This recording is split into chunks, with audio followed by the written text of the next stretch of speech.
ایک شخص جسے اللہ رب العزت نے بے شمار مال و دولت سے نوازا تھا، اللہ نے اسے 3 بیٹے بھی عطا کیے تھے۔ جب وہ بوڑھا اور کمزور ہوا تو اس نے ایک دن اپنے تینوں بیٹوں کو بلایا اور بلانے کے بعد اپنی تمام زمین و جائیداد کا، مال و دولت کا اس نے حساب کیا۔ سارا حساب کتاب کرنے کے بعد اس نے وہ تینوں چیزیں برابر برابر اپنے تینوں بیٹوں میں تقسیم کر دی۔ اس بوڑھے آدمی کے پاس ایک بہت ہی بڑا سا اور نایاب ہیرا بھی تھا۔ اس نے وہ ہیرا اپنے تینوں بیٹوں میں سے کسی کے بھی حوالے نہ کیا۔ اس پر بڑا بیٹا کہنے لگا، ابا حضور، آپ کے پاس جو کچھ بھی تھا آپ نے سب کچھ برابر برابر ہم تینوں بھائیوں میں تقسیم کر دیا، لیکن آپ کے پاس وہ ایک بڑا سا بیش قیمتی ہیرا جو ہے وہ آپ نے ہم میں سے کسی کو بھی نہیں دیا، آخر ایسا کیوں؟ اس پر بوڑھے شخص نے اپنے بیٹوں سے کہا، میرے بیٹوں، ابھی میں با حیات ہوں اور میں چاہتا ہوں کہ تم تینوں میری موجودگی میں کوئی نیکی کا کام کرو۔ میں وعدہ کرتا ہوں تم تینوں میں جو سب سے بڑی نیکی کر کے میرے پاس آئے گا وہ بیش قیمتی ہیرا میں اس کے حوالے کر دوں گا۔ اس پر تینوں بھائی کہنے لگے، اچھا، اگر آپ یہ چاہتے ہیں کہ ہم کوئی بہت بڑی نیکی کا کام کر کے آئیں، اس کے بعد آپ یہ ہیرا ہمارے حوالے کریں گے تو ٹھیک ہے، اب آپ دیکھیے گا ہم کتنی بڑی بڑی نیکیوں کے کام کر کے آتے ہیں۔ یہ کہہ کر تینوں بھائی وہاں سے روانہ ہوئے۔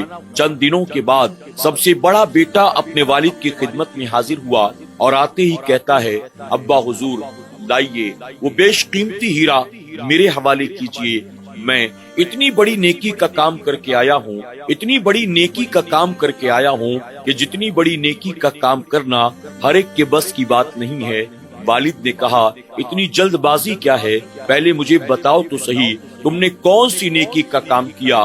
اس پر بہت فخر کے ساتھ بڑا بیٹا کہتا ہے، ابا حضور، میرے ایک جاننے والے نے میرے پاس 50 لاکھ روپے بطور امانت رکھے تھے، میں نے اس کے مال کی حفاظت کی اور اس مال پر کوئی گواہ نہیں تھا، یعنی اس نے دیا، میں نے لیا، ہم دونوں کے علاوہ تیسرا کوئی نہیں جانتا تھا۔ اور ایک طویل عرصے کے بعد جب وہ میرے پاس واپس آیا اور 50 لاکھ روپے کا تقاضا کرنے لگا، میں چاہتا تو انکار کر دیتا، میں چاہتا تو کہتا کہ کوئی گواہ لے کر آؤ، لیکن میں نے صرف اور صرف نیکی کرنے کے ارادے سے اس کے 50 لاکھ روپے جو میرے پاس بطور امانت رکھے تھے راضی خوشی میں نے واپس کر دیا۔ یہ میں نے بہت بڑی نیکی کا کام کیا ہے، لائیے ہیرا میرے حوالے کیجئے۔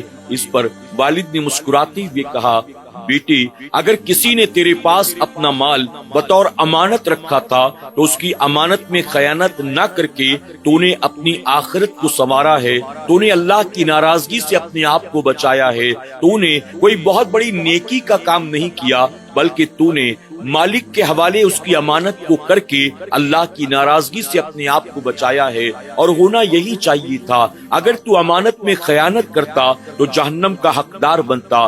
تو نے امانت کو اس کے مالک کے حوالے کر کے کوئی بہت بڑا کمال نہیں کیا، اسی لیے میں ہیرا تیرے حوالے نہیں کروں گا۔ ہاں، البتہ اگر باقی میرے دونوں بیٹے اس کے مقابلے میں کوئی بڑی نیکی لے کر نہیں آئے تو میں ہیرا تیرے حوالے کر دوں گا، میں وعدہ کرتا ہوں۔ اس طرح سے بڑے بیٹے کو والد نے روانہ کر دیا۔ چند دنوں کے بعد دوسرا بیٹا آتا ہے اور آتے ہی کہتا ہے کہ ابا حضور، اپنے وعدے کے مطابق لائیے وہ ہیرا میرے حوالے کیجئے، میں بہت بڑی نیکی کا کام کر کے آتا ہوں۔ والد نے کہا، بیٹا، اتنی جلدی کیا ہے، پہلے مجھے بتاؤ تو صحیح تم نے کون سی بہت بڑی نیکی کر لی ہے۔ اس پر وہ بیٹا کہتا ہے کہ ابا حضور، ایک مرتبہ میں سفر پر تھا، دوران سفر میں نے دیکھا ایک جگہ لوگوں کی بھیڑ لگی ہوئی تھی، میں نے قریب جا کر پتہ کرنے کی کوشش کی آخر بھیڑ کس وجہ سے ہے، تو وہاں جانے کے بعد مجھے پتا چلا ایک پل تھا، پل کے نیچے سے دریا بہ رہا تھا اور اس دریا کے اندر ایک لڑکا اوپر سے کھیلتے کھیلتے نیچے گر گیا تھا۔ لوگ جمع ہو کر تماشا تو دیکھ رہے تھے، لیکن اس دریا میں ڈوبنے والے لڑکے کو بچانے کی کوشش کوئی نہیں کر رہا تھا، سب کو اپنی جان کی فکر تھی۔ اس وقت میں نے آؤ دیکھا نہ تاؤ دیکھا، فوراً اس پل سے میں نے دریا کے اندر چھلانگ لگا دی اور دریا میں ڈوبتے ہوئے بچے کا ہاتھ پکڑا اور میں تیرتا ہوا اسے اپنے ساتھ لے کر بحفاظت باہر نکل آیا۔ میں نے بہت بڑی نیکی کا کام کیا، ایک بچے کی جان بچانے کے لیے میں نے اپنی جان داؤں پر لگا دی۔ ابا حضور لائیے وہ ہیرا میرے حوالے کر دیجیے، آپ کے دونوں بیٹے اس سے بڑی نیکی لا ہی نہیں سکتے ہیں۔ والد نے مسکرا کر اپنے بیٹے کی پیٹھ تھپ تھپائی اور کہا، واقعی تو نے نیکی کا کام کیا، لیکن یہ جو کام تو نے کیا ہے یہی انسانیت کا تقاضا ہے۔ یعنی ایک انسان جب کسی انسان کو تکلیف میں دیکھے، مصیبت میں دیکھے، پریشان دیکھے تو اس کی مدد کرنا یہ انسانیت کا تقاضا ہے۔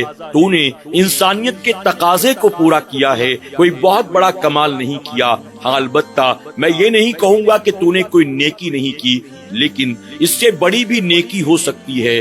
جا، یہ ہیرا میں تجھے ابھی نہیں دوں گا، میرا چھوٹا بیٹا، اگر تیری نیکی سے بڑی نیکی کوئی لے کر نہیں آیا تو میں ہیرا یقیناً تیرے حوالے کر دوں گا، لیکن اس وقت تجھے ہیرا نہیں دوں گا۔ وہ دوسرا بیٹا بھی چلا گیا۔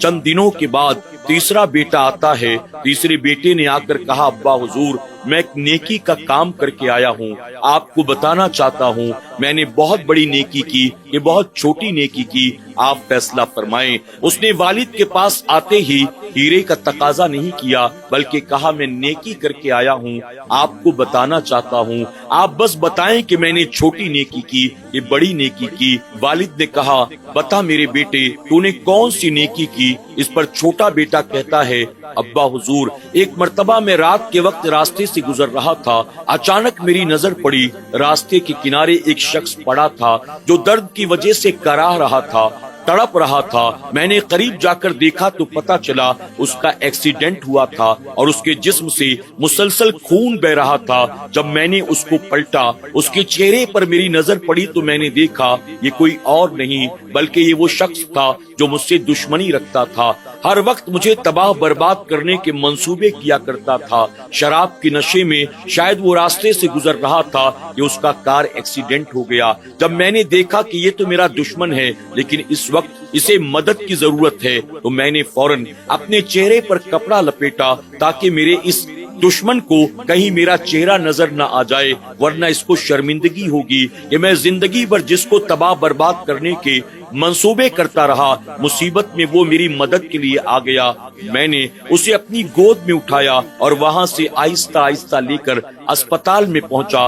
اسپتال میں لے جا کر میں نے اسے بھرتی کرا دیا۔ اسپتال میں نے کہا اس کے علاج پر جو کچھ بھی خرچ ہوگا وہ خرچ میں برداشت کروں گا، لیکن اسپتال میں نے یہ بھی انسٹرکشن دے دیا کہ اسے کوئی یہ نہ بتائے کہ اسے لانے والا کون ہے۔ یعنی میں نے اپنی پہچان کو چھپا لیا اور اپنے دشمن کی میں نے مدد کی۔ ابا حضور بتائیں میں نے نیکی کا کام کیا یا نہیں کیا؟ والد نے جیسے ہی سنا اچھل پڑا، فوراً آگے بڑھ کر اپنے بیٹے کو سینے سے لگاتا ہے اور سینے سے لگا کر کہتا ہے، بیٹا واہ، واقعی تو نے نیکی کا کام کیا ہے، تو نے بہت کمال کا کام کیا ہے، اس ہیرے کا حقدار تیرے سوا دوسرا کوئی نہیں ہو سکتا ہے۔ اس پر دونوں بیٹوں نے اعتراض کیا، ہم نے جو کام کیے کیا وہ نیکی کے نہیں تھے؟ اس پر والد نے بڑے بیٹے سے کہا، تم نے امانت میں خیانت نہ کر کے اس کا حق ادا کیا، تم نے اپنے آپ کو جہنم کی آگ سے بچایا ہے۔ اور دوسرے بیٹے سے کہا،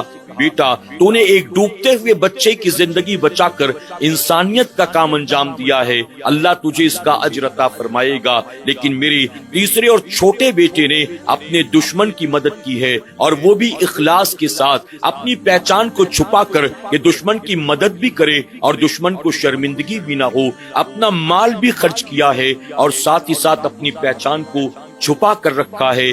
واقعی اس نے تم دونوں کے مقابلے بہت بڑی نیکی کی ہے۔ اس کے بعد والد اپنے تینوں بیٹوں کو کہتا ہے، بیٹا اچھوں کے ساتھ اچھائی کرنا یہ کوئی بہت بڑے کمال کی بات نہیں ہے، بلکہ کمال تو یہ ہے ہم اچھوں کے ساتھ بھی اچھائی کریں اور بروں کے ساتھ بھی اچھائی کریں۔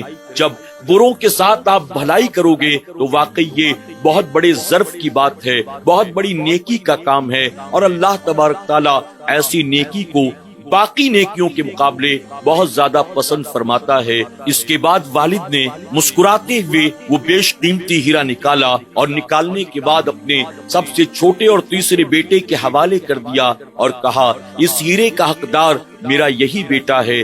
دونوں بھائی خاموشی کے ساتھ دیکھتے رہے۔ سبحان اللہ۔